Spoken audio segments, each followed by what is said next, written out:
On September 14, 1812, Napoleon entered Moscow. He had won the campaign's greatest prize. The old capital of Russia lay before him. Its churches, palaces, warehouses, mansions, and streets should have been the final proof that his gamble had worked. He had crossed Europe with the largest army he had ever commanded. He had driven deep into the Russian Empire. He had fought one of the bloodiest battles of the age. He had forced the enemy back again and again. And now, after months of marching, hunger, heat, dust, disease, and death, he stood inside the city that was supposed to make the Tsar negotiate. But there was no delegation, no surrender, no treaty, no political victory waiting in the Kremlin. Only silence, then fire. Moscow burned around him, and the emperor who had mastered Europe discovered something terrifying. He had taken the city, but he had not taken Russia. He had won the prize, but the prize had no power. He had reached the heart of the enemy's world, only to find that the heart had been emptied before he arrived. Welcome to the History Docket, where history's greatest disasters are reopened. Before we follow the Grande Armée into one of the most famous military catastrophes in history, give this episode a like, subscribe to the channel, and write your verdict in the comments as the evidence unfolds. Because this campaign is often reduced to one easy answer, Napoleon was beaten by winter. But winter was only the final interrogator. The real case begins much earlier, with ambition, logistics, politics, pride, bad assumptions, Russian strategy, and the fatal belief that one more victory would force the world to obey. This is not just a story of snow. It is the story of a victory that became a disaster. Chapter 1: The Empire that could not stop expanding. By 1812, Napoleon Bonaparte had already done what should have been impossible. He had risen from artillery officer to general, from general to first consul, from first consul to emperor of the French. He had defeated coalitions of Europe's old monarchies. He had redrawn borders, created client states, placed relatives on thrones, reorganized laws, shattered old political assumptions, and turned France into the center of an imperial system that stretched across much of the continent. To his supporters, he was genius in motion. To his enemies, he was revolution wearing a crown. But by 1812, Napoleon's empire had acquired a dangerous quality. It needed constant pressure to remain stable. That is one of the great traps of conquest. An empire created by victory must keep proving that victory still belongs to it. Allies must be intimidated. Enemies must be defeated before they can combine. Client states must obey. Trade systems must be enforced. Prestige must be protected. The emperor cannot easily appear weak, because weakness invites resistance from every corner at once. Napoleon understood this better than anyone. He had built his authority on success. But success had become a prison.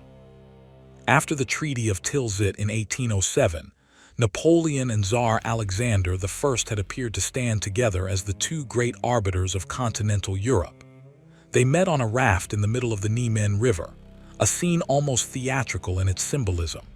Two emperors, two worlds, an agreement built over water. France and Russia were not natural friends, but they could divide influence, manage Europe, and avoid immediate war. For a time, it seemed possible, but the alliance had a poison inside it. Napoleon wanted Russia to support his continental system, the economic blockade designed to weaken Britain by closing European markets to British trade. Britain remained Napoleon's most persistent enemy. He could defeat continental armies, but he could not easily invade Britain, so he tried to strangle it commercially. The problem was that the system hurt not only Britain. It hurt European economies forced to obey it. Russia's economy suffered from restricted trade. Russian elites wanted access to British goods and markets. Smuggling became widespread. The blockade was difficult to enforce and unpopular.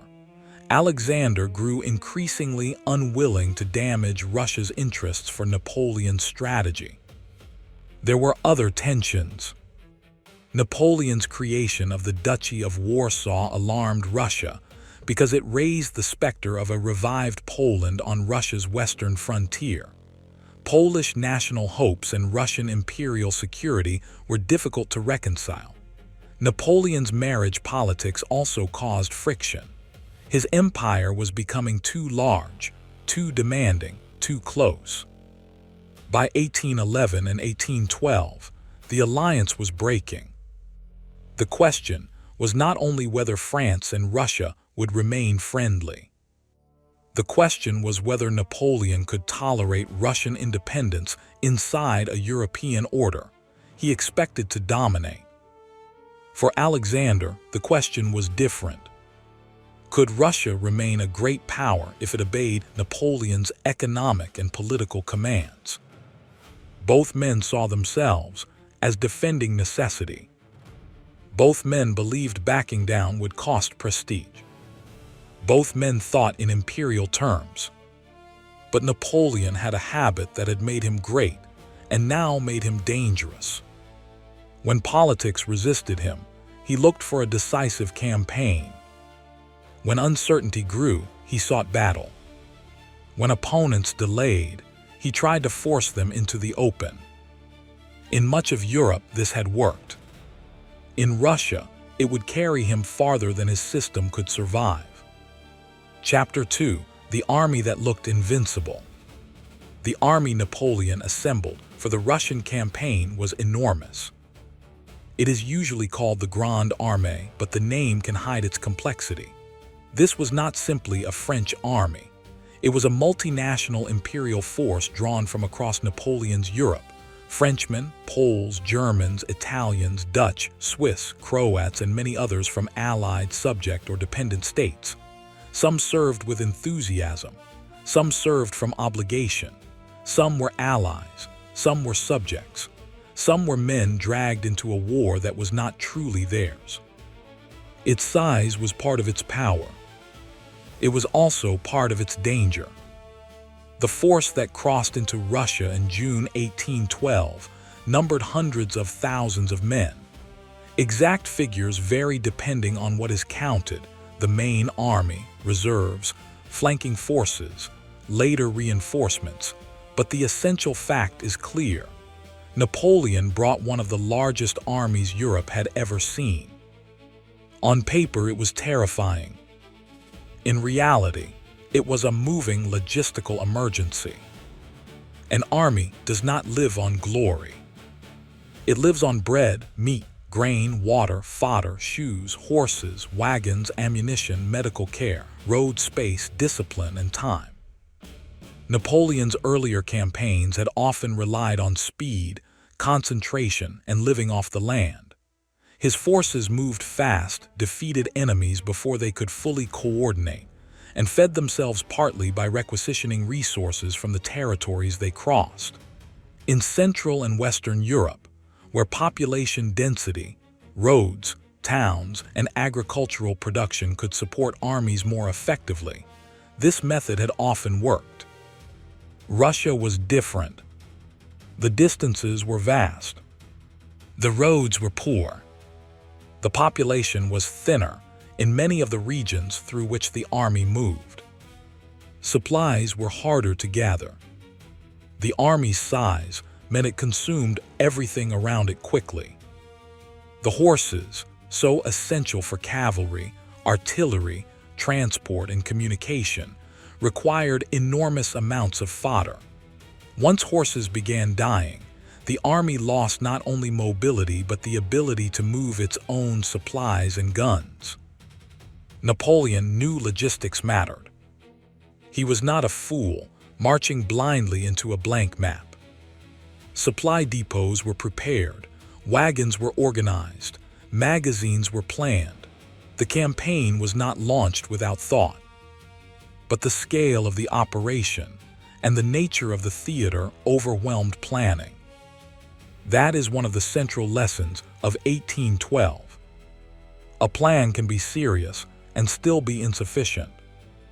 Napoleon expected a campaign that would force the Russians to fight, suffer defeat, and negotiate.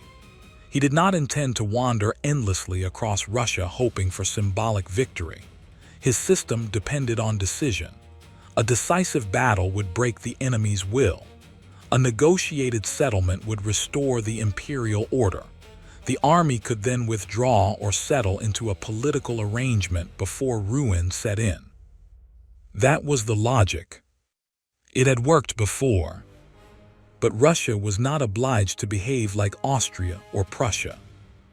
And the Russian commanders understood that Napoleon's greatest weapon, decisive battle, could become useless if denied at the right moment. Chapter 3. The enemy who would not cooperate. When Napoleon crossed the Niemen River in June 1812, he expected to compel battle. Instead, the Russians retreated. This was not always smooth. It was not always a single master plan executed perfectly from the beginning. Russian command was divided. Generals argued. Political pressure demanded defense. Many officers hated retreat. Russian society did not enjoy watching the enemy advance deeper into imperial territory. The decision to avoid a premature decisive battle was painful, controversial, and at times improvised. But from Napoleon's perspective, the effect was maddening. The enemy kept falling back. The Grande Armée advanced. Every mile seemed to bring Napoleon closer to victory and farther from safety. This is where the campaign began to invert itself. Normally, advancing is a sign of success. In Russia, advancing became a form of consumption. The army consumed food, horses, shoes, ammunition, and men. Heat and dust exhausted columns, disease spread, desertion increased, stragglers fell behind. Supply wagons could not keep pace. Horses died in huge numbers. The farther Napoleon moved, the longer and more fragile his supply lines became. The more territory he entered, the less control he actually possessed. The Russians withdrew through their own land, leaving less for the invader. This scorched earth strategy was not always total and not always centrally perfect, but its effect was devastating. Supplies were removed or destroyed. Villages emptied. Stores vanished. The French found less than they needed and used up what they found too quickly. Napoleon captured territory.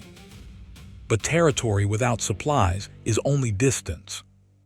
He reached Vilna. He pushed toward Vitebsk. He sought the decisive battle that would make the campaign meaningful. The Russians withdrew again. At each stage, Napoleon faced the same choice. Stop and consolidate, or continue in search of the decision. Stopping was not simple. The army was already suffering. A halt in devastated or insufficient territory might not solve the supply problem. Politically, stopping short of decisive success could look like failure. Napoleon had not assembled the largest army of his career simply to occupy empty roads and exhausted towns. So he continued. This is how disasters often grow. Not because a leader makes one irrational choice, but because every previous choice makes the next dangerous step seem necessary. Advance requires victory. Victory requires contact. Contact requires more advance. More advance worsens supply. Worsening supply makes a quick decision more urgent. Urgency demands further advance. The machine feeds itself. Napoleon had crossed into Russia to force Alexander to obey. But with every mile, Napoleon became the one compelled by the logic of his own invasion. Chapter 4: Smolensk and the Illusion of Progress. Smolensk seemed like it might become the battle Napoleon needed. The city lay on the route to Moscow, an important point with symbolic and strategic value. In August 1812, the French and Russians clashed there in a brutal struggle marked by fire, bombardment, and heavy casualties. Napoleon took Smolensk. But again, the prize dissolved in his hands. The Russian army withdrew. The city was damaged and burning. The French had suffered losses. The decisive destruction of the enemy had not occurred. Napoleon had gained another point on the map, without gaining the political result he needed. This is why the Russian campaign is so haunting. It repeatedly offers Napoleon the appearance of success while withholding the substance. He wins ground. The enemy remains. He takes cities. They do not decide. He pushes forward. The war grows larger. After Smolensk, Napoleon faced perhaps the most important decision of the campaign. Should he stop? He could winter somewhere in the western Russian territories, reorganize, secure supply lines, rebuild strength, and resume later. Some advisors thought the army should halt. Others understood the dangers of continuing. But halting carried its own problems. The region was damaged. Supplies were inadequate. The political effect of stopping short of Moscow was uncertain. And Napoleon's temperament, reputation, and strategy all pulled him forward. Moscow mattered. It was not the official capital. St. Petersburg was the imperial capital. But Moscow was the ancient heart, the sacred city, the emotional center of Russian identity. Napoleon believed that if he took Moscow, Alexander would have to negotiate. The symbolic shock would be too great. No ruler could allow such a city to remain in enemy hands without seeking peace. This assumption was understandable. It was also wrong. Napoleon was reading Russia through the logic of European capitals he had already mastered. In many campaigns, taking a major capital had enormous political consequences. Vienna mattered. Berlin mattered. Madrid mattered, though Spain had already shown how occupation could fail to translate into control. Napoleon knew from experience that capitals could be instruments of coercion. But Moscow was not Alexander's administrative center, and Alexander was not inside it. Russia's political will did not sit in Moscow waiting to be captured. The Tsar could retreat into depth, refuse negotiation, and let distance and attrition continue the work the Russian army had begun. Napoleon saw Moscow as the door to peace. Alexander saw Moscow as a terrible sacrifice, but not the end of the war. That difference would decide the campaign. Chapter 5: Borodino, the battle that did not decide enough. If Napoleon needed battle, he finally got it at Borodino. On September 7, 1812, near the village of Borodino, west of Moscow, the French and Russian armies fought one of the bloodiest battles of the Napoleonic Wars. It was not a brilliant maneuver battle in the classic Napoleonic style. It was a grinding, frontal, brutal contest of artillery, infantry, cavalry charges, earthworks, redoubts, and endurance. The Russians, now under Mikhail Kutuzov, had chosen to stand. Kutuzov was old, experienced, cautious, and politically astute. He understood the pressure to defend Moscow. He also understood the danger of losing the army. The Russian army was the real shield of the empire. Moscow could burn and still Russia could fight. If the army were destroyed, the war might truly be lost. Borodino was therefore fought under contradiction. The Russians had to show they would defend the road to Moscow. But they also had to preserve enough of the army to continue the war. The French attacked. The fighting around the Bagration flesh positions, the Great Redoubt, and other positions became horrific. Men were torn apart by artillery. Units advanced into smoke and fire. Ground was taken and retaken. The battlefield became a landscape of noise, exhaustion, and bodies. Napoleon won in the narrow sense that the Russians withdrew afterward, and the road to Moscow opened. But he did not win the battle he needed. The Russian army was battered, but not destroyed. Kutuzov preserved enough force to continue. Napoleon, meanwhile, had lost irreplaceable men and horses far from his base. His army was already weakened by the advance. Borodino cost him dearly without delivering the decisive political break. One of the enduring questions of the battle is whether Napoleon should have committed his imperial guard. The guard was his elite reserve, a symbol and instrument of final decision. Some commanders urged its use to crush the Russian army. Napoleon refused. He was deep in Russia, far from reinforcements, uncertain of what lay ahead, and unwilling to risk his last great reserve in a battlefield situation he could not fully control. Was this caution wise or fatal? Historians have debated it for generations. If he had committed the guard, perhaps the Russian army might have been more badly broken, or perhaps the guard would have been mauled in the same bloody furnace, leaving Napoleon with no reserve at all. The battlefield was already chaotic. The Russians were stubborn. A final commitment might not have produced annihilation. This uncertainty matters. The disaster of 1812 was not caused by one easy battlefield mistake. It was caused by a campaign structure in which even victory failed to solve the central problem. At Borodino, Napoleon won his road to Moscow. He did not win peace. Chapter 6: Moscow without a treaty. The Russians abandoned Moscow. That decision was agonizing. To give up the ancient city without another major fight felt unbearable to many. But Kutuzov and the Russian command understood that preserving the army mattered more than defending buildings, however sacred those buildings were. When Napoleon entered Moscow, he expected negotiation. Instead, he entered a city largely emptied of officials, nobility, and much of its population. Then fires began.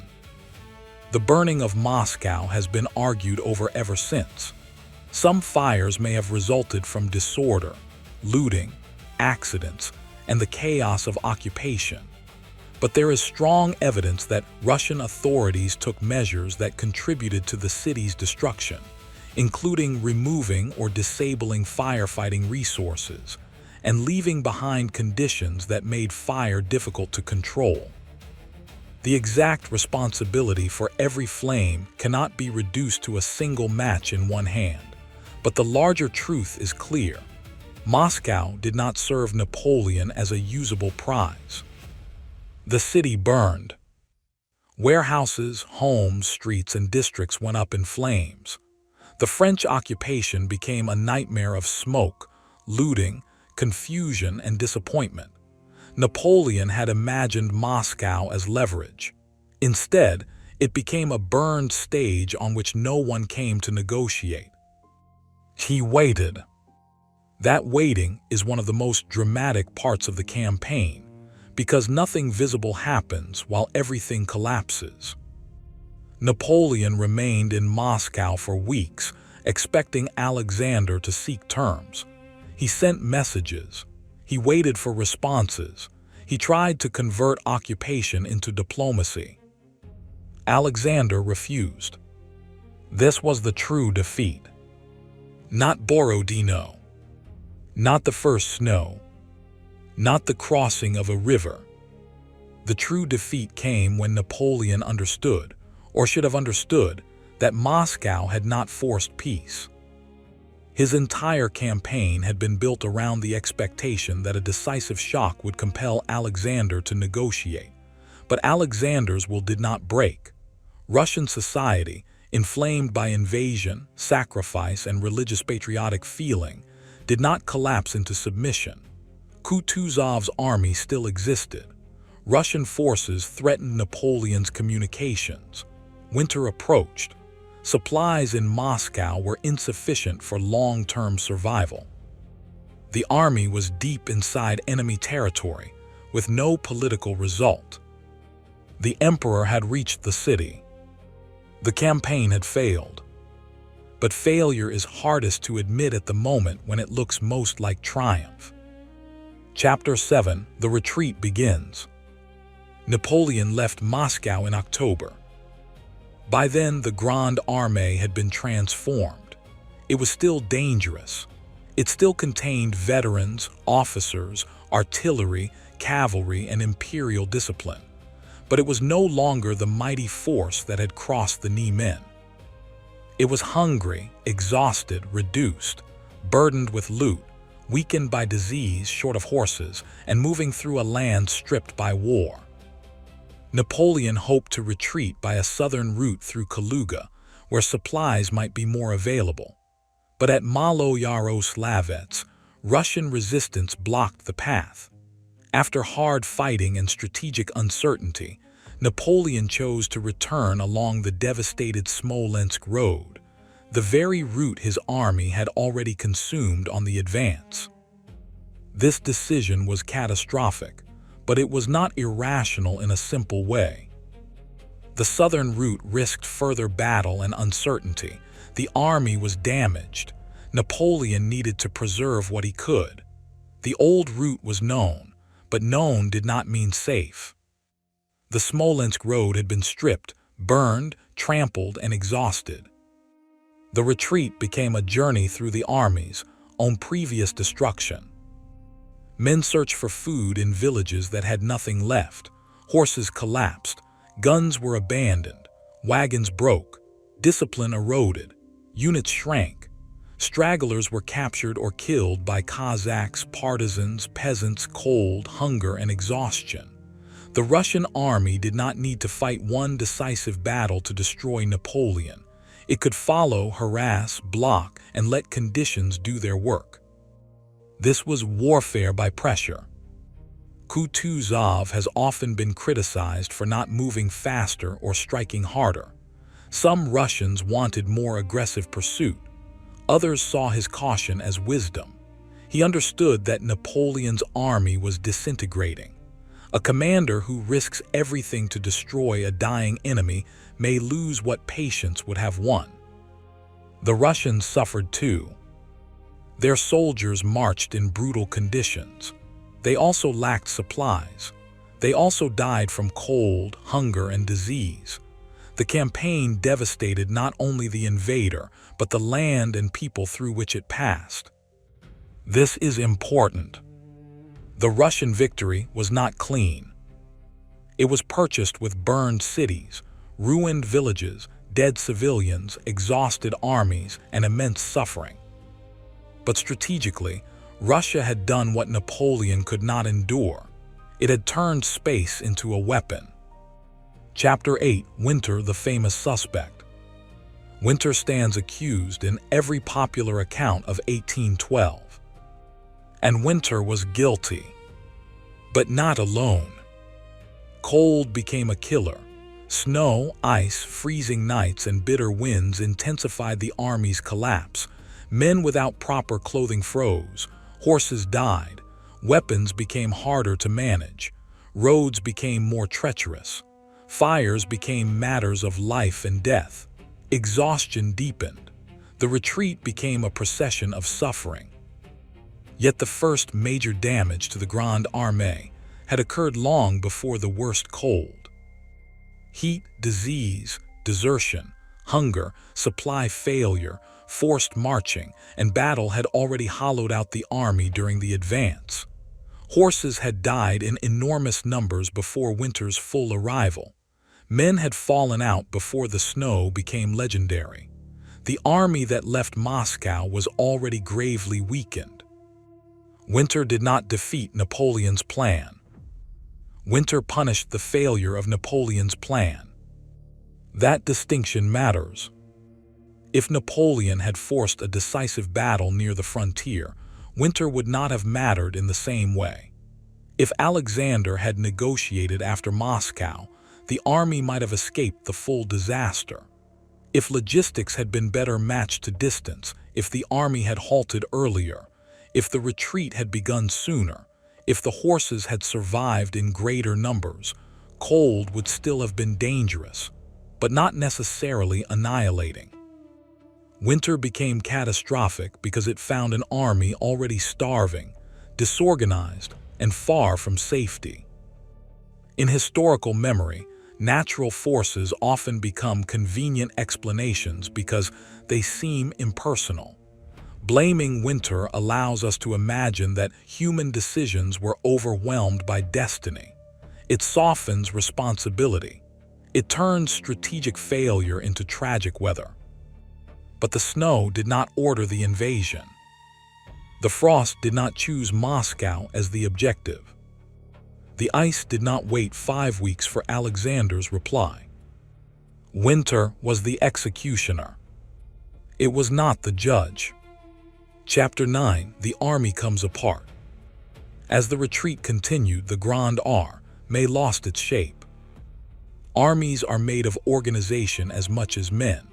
1,000 hungry individuals are not the same thing as a battalion. A column without horses cannot move guns properly.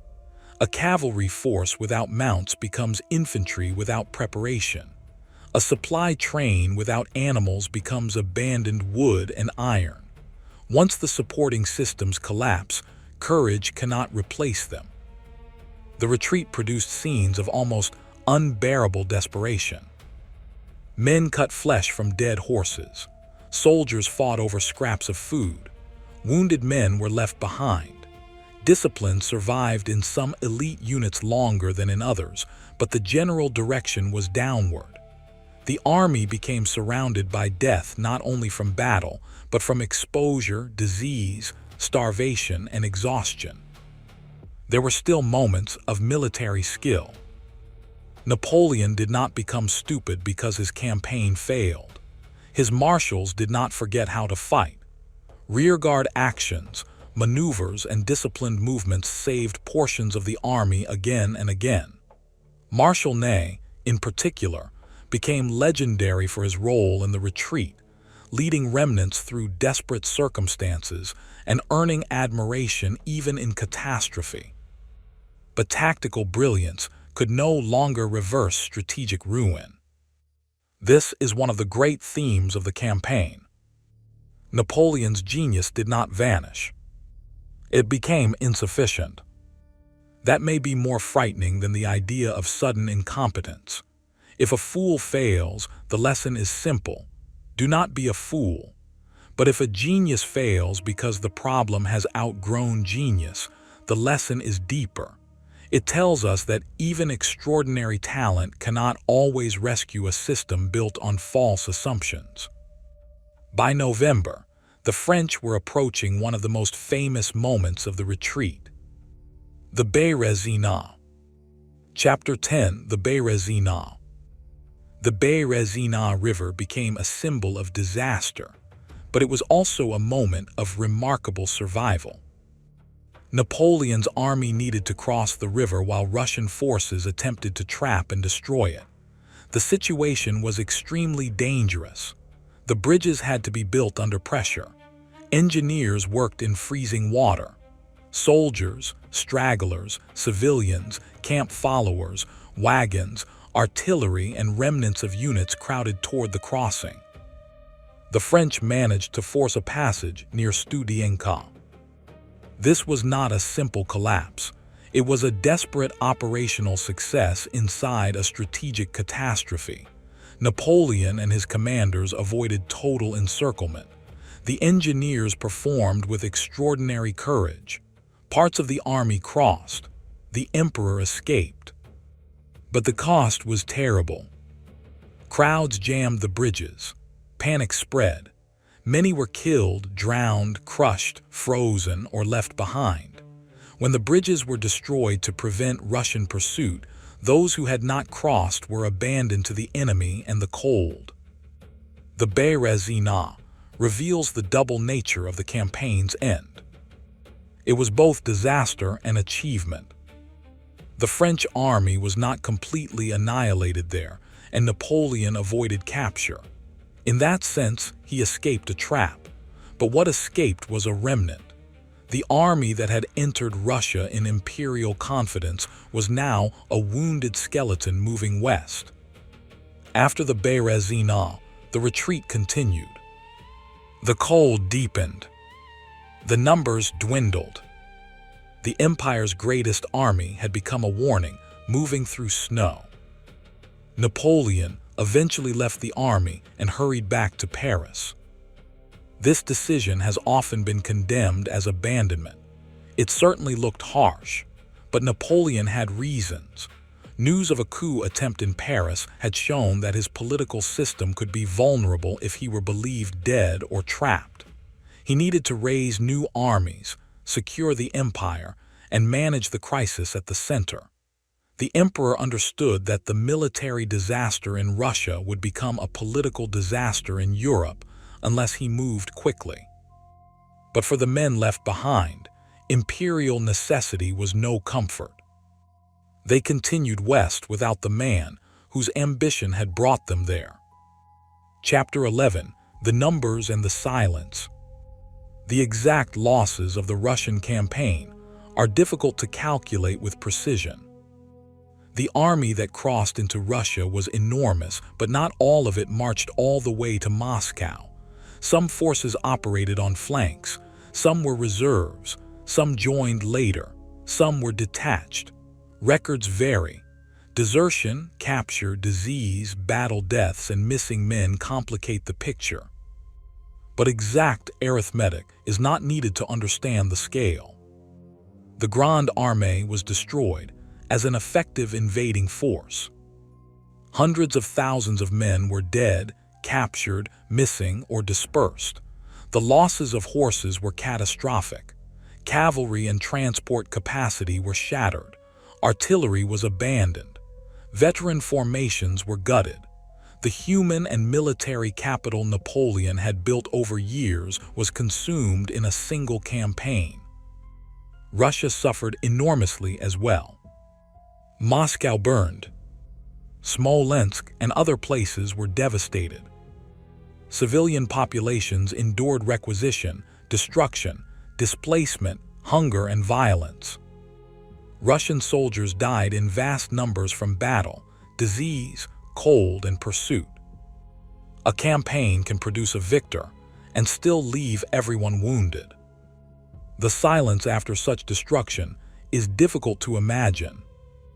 Not literal silence, Europe was full of rumors, proclamations, reports, mourning, celebration, and panic. But there is a deeper silence after catastrophe, when the scale is too large for immediate comprehension. Families waited for men who would never return. Villages across Europe lost sons to a war many did not understand. Imperial officials tried to count what could not truly be counted.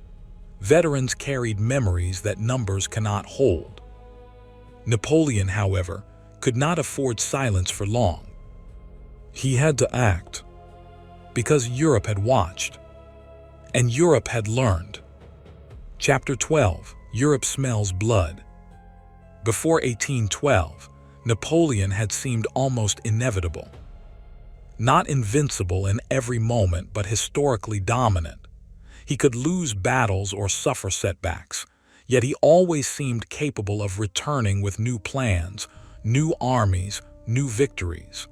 His enemies feared not only his forces, but his speed of recovery. Russia changed that perception. The defeat did not immediately destroy Napoleon's empire, but it broke the aura. That matters enormously in politics. Power is not only what you can do, it is what others believe you can do. Once allies suspect weakness, they hesitate. Once enemies suspect vulnerability, they coordinate. Once subject peoples suspect the imperial center can be beaten, obedience becomes negotiable. Prussia, Austria, and other powers watched carefully. The War of the Sixth Coalition formed. Napoleon raised new armies with astonishing speed, but they were not the same armies. Many veterans were gone. Cavalry was especially difficult to rebuild because horses and trained riders cannot be created overnight. The emperor still had genius, but his margin for error had narrowed. In 1813, he fought with brilliance. He won battles. But the coalition learned too. His enemies avoided some of the old mistakes. They coordinated better. They understood that defeating Napoleon required persistence, not panic. At Leipzig in October 1813, the so-called Battle of Nations, Napoleon suffered a major defeat. The empire contracted. In 1814, Allied armies entered Paris. Napoleon abdicated and was exiled to Elba. He would return in 1815 for the 100 Days. He would fight one last campaign. He would lose at Waterloo. But the road to Waterloo ran through Russia. Not because Russia alone ended Napoleon, but because Russia transformed the strategic psychology of Europe. It showed that Napoleon could be drawn into a campaign where victory did not produce decision, and where his army could be consumed by distance, resistance, and time. The Russian campaign did not simply kill men. It killed inevitability. Chapter 13, The Tsar's Gamble. Alexander I is sometimes remembered in the campaign as the man who refused to negotiate. That refusal was crucial. But Alexander's position was not easy. Abandoning territory, allowing Moscow to fall, absorbing the shock of invasion, these were not painless acts of strategic brilliance. They required political nerve. Russian elites, commanders, and ordinary people experienced the invasion as trauma. There was anger, fear, and pressure for action. Alexander's refusal to treat, after Moscow, was one of the decisive choices of the campaign. If he had negotiated, Napoleon might have converted disaster into success. Even a partial settlement could have preserved much of the emperor's prestige. Moscow's capture would have appeared meaningful.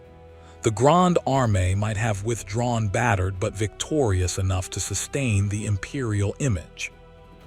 Alexander denied him that. This was not merely stubbornness. It was strategic understanding. He recognized that Napoleon's presence deep inside Russia was itself a vulnerability. The longer Napoleon waited, the worse his position became. The more he needed negotiations, the more powerful Russian refusal became. The burned city, the surviving army, the coming cold, the lengthening supply lines, all these were pressures working against the invader. In this sense, Alexander fought by not giving Napoleon what he needed most. Not battle, not territory, but recognition that Moscow had decided the war. Kutuzov, Barclay de Tolly, Bagration before his fatal wounding at Borodino, and other Russian commanders all contributed to the campaign in different ways. Barclay's early retreat was deeply unpopular, but strategically vital. Kutuzov became the embodiment of Russian endurance, though his caution frustrated many.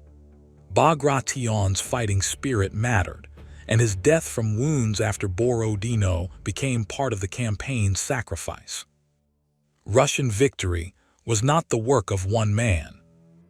It was a combination of strategic depth, command decisions, social mobilization, patriotic resistance, scorched resources, military endurance, and Napoleon's miscalculation. But Alexander's refusal to negotiate after Moscow stands as one of the campaign's key acts of will. He made Napoleon's greatest prize worthless. Chapter 14. Napoleon's Mistake. What was Napoleon's fatal mistake? Invading Russia at all is the obvious answer. But that answer needs refinement. Napoleon did not invade simply because he was bored with peace or intoxicated by conquest. He saw Russia's defection from the Continental System and its independent policy as a threat to the European order he had built. If Russia could ignore him, others might follow. If the blockade failed, Britain remained secure. If the Duchy of Warsaw and Russian interests could not be managed, Eastern Europe remained unstable. From Napoleon's perspective, coercion had logic. The mistake lay in believing that Russia could be coerced by the same methods that had worked elsewhere. He expected that rapid concentration, battlefield victory, and the capture of a major city would force negotiation. He underestimated Russia's capacity to trade space for time. He underestimated the difficulty of sustaining a massive multinational army across such distances. He underestimated the political will of Alexander not to negotiate. He underestimated the difference between occupying a city and breaking a state. He underestimated the corrosive effects of heat, disease, fodder shortages, horse losses, bad roads, and hunger before winter even arrived. He also overestimated his own ability to turn every crisis into decision. This was perhaps the deepest error. Napoleon's genius had trained him to seek decisive moments. He believed wars could be made to reveal their answer through movement, battle, and pressure. Russia refused to give him that kind of answer until the answer had become ruin. The fatal mistake was not only ambition. It was the assumption that an empire built on decision could not be defeated by refusal. Russia refused decisive defeat. Alexander refused negotiation. Kutuzov refused to sacrifice the army after Borodino. The land refused to feed the invader. The distances refused to shrink. And eventually, winter refused mercy. Chapter 15. The victory that became a disaster. Napoleon's Russian campaign is one of history's clearest examples of victory turning against itself. He crossed the Niemen. The Russians retreated. He advanced. They retreated again. He took Smolensk. They escaped. He won at Borodino. Their army survived. He entered Moscow. The Tsar did not negotiate. At almost every stage, Napoleon seemed to be moving forward. But the forward movement was not solving his problem. It was deepening it. This is why the campaign is so compelling as a historical case. The disaster did not begin when the army turned back. It began when advance stopped being connected to political success. An army can survive hardship if hardship buys decision. Napoleon's army suffered without decision. The campaign became a wager in which the emperor kept doubling the stake because the previous bet had not paid off. A little farther, and the Russians would fight. A little farther, and the battle would decide. A little farther, and Moscow would force peace. A little longer, and Alexander would negotiate. Each assumption was plausible enough in the moment to justify the next delay. Together, they destroyed the army. The tragedy of 1812 is not that Napoleon never won. It is that his wins stopped meaning what he thought they meant. Chapter 16. The Men Who Paid. The grand strategy of 1812 belonged to emperors. The suffering belonged to soldiers. French infantrymen, Polish lancers, German conscripts, Italian troops, Dutch units, Swiss regiments, young recruits, old veterans. The Grande Armée was a human continent. Many of its men had no voice in the decisions that carried them to Moscow. They marched because states commanded them. They died because empire required motion. On the Russian side, peasants lost villages, families fled, militias formed, soldiers endured brutal marches and battles, and civilians found themselves inside a war of invasion and national survival. The burning of resources that helped defeat Napoleon also meant destruction for people who lived on those resources. Scorched earth is strategy from above and misery on the ground. The campaign turned human beings into arithmetic. How many men left? How many horses remain? How many rations? How many guns abandoned? How many days to Smolensk? How many degrees below freezing? But lived experience is not arithmetic. It is a man trying to sleep in snow and not wake up dead. It is a horse collapsing while men argue over the meat. It is a wounded soldier hearing the column move on. It is a Russian village burned so an enemy cannot eat. It is a mother in France, Poland, Westphalia, Italy, or another corner of Napoleon's, Europe, waiting for a son whose grave is somewhere without a marker between Moscow and the frontier. The scale of the campaign can numb the mind. But every empire is carried by individual bodies. In 1812, those bodies reached their limit. Chapter 17, The Case Against Destiny. There is a temptation to read Napoleon's Russian campaign as inevitable. Of course, the invader failed. Of course, Russia was too large.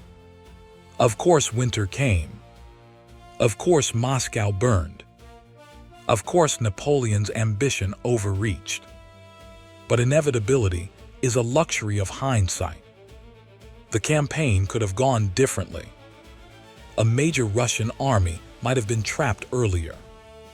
Alexander might have negotiated after Moscow. Napoleon might have stopped at Smolensk. The retreat might have begun sooner. The weather might have been less brutal. The Berezina might have become total annihilation. History did not unfold automatically. Human choices mattered at every stage. That makes the disaster more instructive, not less. If the campaign had been impossible from the first step, there would be little to investigate. But it was not absurd in every element. Napoleon had defeated great powers before. Russia had suffered defeats before. The Continental System was a genuine strategic issue. The Grande Armée was formidable. The Russian command was divided. Europe had reason to fear Napoleon's success. The disaster came because a plan, with real logic, met conditions that exposed its limits. That is more frightening than simple madness. Many great failures begin as reasonable plans made by intelligent people, inside flawed assumptions. Napoleon's assumption was that Russia could be forced into a European-style decision. Russia's answer was distance, endurance, sacrifice, and refusal. Chapter 18, The Verdict. So who destroyed the Grande Armée? Napoleon bears the central responsibility. He chose the invasion. He chose the scale. He chose to continue after the early attrition. He chose to push beyond Smolensk. He chose to wait in Moscow. He built an imperial system in which Russian defiance became intolerable. His genius created the empire. His need to preserve that empire carried him into disaster. But blaming Napoleon alone is not enough. The structure of his empire mattered. The Continental System created pressures that made compromise difficult. The multinational nature of the army made cohesion more fragile over distance and suffering. The politics of prestige made retreat before victory almost impossible. Russian strategy deserves enormous credit. Barclay's retreat, Kutuzov's preservation of the army, Alexander's refusal to negotiate, scorched supplies, partisan warfare, Cossack harassment, and the use of space all contributed to the destruction of Napoleon's plan. The weather was guilty too, but as accomplice, not mastermind. Winter magnified the catastrophe. It did not design it. The greatest killer may have been logistics, the quiet force that rarely gets statues. Fodder, shoes, bread, roads, wagons, horses, depots, water, disease. These did more to defeat Napoleon than any single dramatic image can capture. But the final verdict is this: Napoleon lost in Russia because he won the wrong things. He won territory without submission. He won battles without decision. He won Moscow without peace. He won the appearance of success until success became indistinguishable from ruin. The Russian campaign of 1812 is not just a warning about winter or distance or arrogance, though it contains all three. It is a warning about the danger of believing that old methods will keep working because they have worked before. Napoleon had built a career on speed, pressure, battle, and decision. He had trained Europe to fear the moment when his army arrived and forced a crisis to its conclusion. But in Russia, the crisis refused to conclude. The enemy retreated, the land emptied, the city burned, and the Tsar stayed silent. Napoleon did not fail because he forgot how to win battles. He failed because battle was no longer enough. And that is why this disaster still feels larger than one campaign. Every great power eventually faces a situation where its favorite tool no longer fits the problem. The temptation is to push harder, move farther, wait longer, and believe that one more success will restore the old pattern. In 1812, Napoleon kept moving toward victory until victory became a trap. So what is your verdict? Was the Grande Armée destroyed by Napoleon's ambition, Russian strategy, logistics, winter, or the empire's need to look invincible? Leave your answer in the comments and subscribe to the History Docket as we reopen the next case where power met the one enemy it could not command: reality.